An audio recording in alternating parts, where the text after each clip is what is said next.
Құрметті оқырмандар, Кеңаш ауылының кітапханашысы Мұхамеджан Қадырқызы. Біз латын әліпбиіне көшіруден гөрі латын әліпбиіне оралымыз дегеніміз жөн.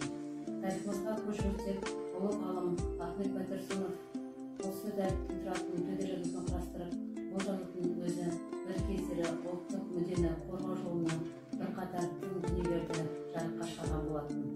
Елбасы Нұрсұлтан Назарбаев болашаққа бағдар рухани жаңғыру атты мақаласында қазақ тілін латын әліпбиіне көшіру жұмыстарын бастау қажеттігін алға тартып, жуырда ғана әліпбидің жаңа әрі қолдануға ыңғайлы нұсқасын қол қойды.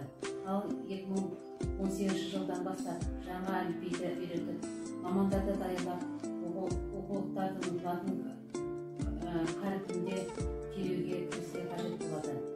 Осылайша алдағы 2 жылдың ұйымдастыру және әдістемелік жұмыстары жүргізіледі. Латын әліпбиіне көшу елбасының дер кезінде көтерген батыл бастамаларының бірі және тіліміз үшін жасалған игі қадам. Сондықтан мен де латын әліпбиіне көшу еліміз үшін ұтымды қадам болатынына сенімдімін.